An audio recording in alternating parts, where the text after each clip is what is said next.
Kamata.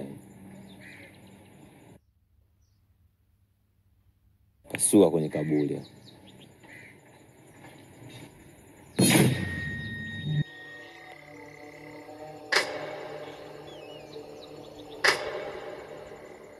Kwa ishara hii inaonyesha zaidi kafara yako mizimu umekataa.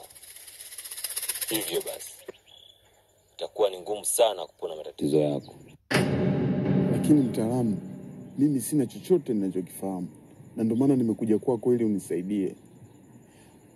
Hili tatizo langu ni la kudhalilika sana. Nateseka. Kiukweli mganga, nadhalilika sana. Imefika tu hata ndoa yangu ipo hatarini kwa tatizo nilokuwa nalo. Naomba unisaidie tafadhali. Kuna namna ya kusaidia, ila sidhani kama utaweza masharti.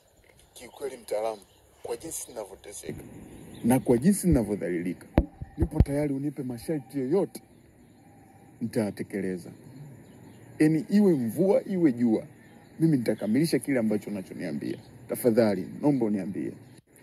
Nitakupatia dawa, ila masharti yake unatakiwa kulala na mtu anatoka ndani ya familia yako. Yaani namaanisha dada yako. Dada yangu? Ina maana mimi nikitembea na dada yangu ndo napona? Hiyo ndio tiba pekee iliyobaki. Kwa nini dada yangu? Kwa nini asiwe masharti mengine? Hapana. Siwezi kufanya kitu kama hicho. Na sio rahisi kama unavyofikiria mtaalamu. Mimi siwezi. Kiukweli siwezi. Chagua na wewe. Utumie hii dawa ili upone au uache. Baki hivyo hivyo. Uwe joka la kibisa. Jogoo hapandi mtumbo.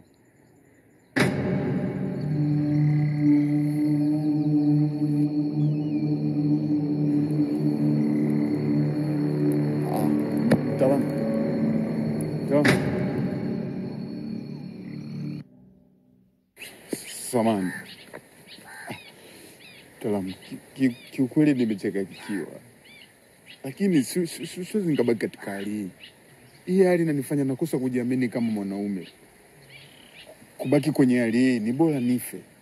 Hivyo nimekubali tu hayo masharti ili mradi nipone. Tafadhali naomba unisaidie mtaalamu.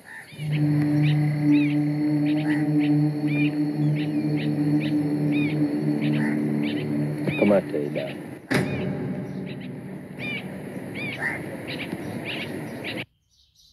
Unatakiwa kuipaka kabla ya kufanya tendo.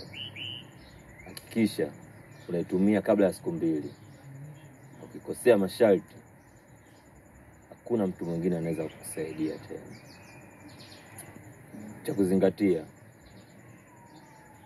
fanya kama nilivyokuambia. La sivyo, utabaki lepwete, kautifi na utumbo wa kuku.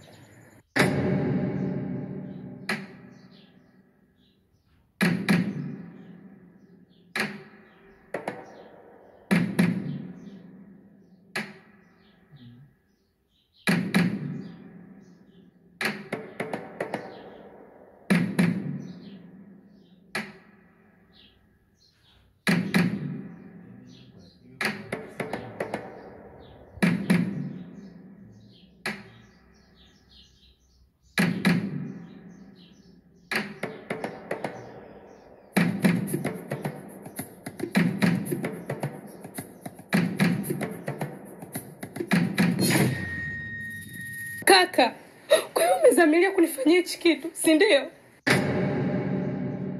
Nilitegemea wewe ndio ungekuwa mtu wa kwanza na kipaumbele kunilea mimi, lakini leo unataka kunibaka kaka, si ndio? Kaka, mbona umebatwa na nini kaka?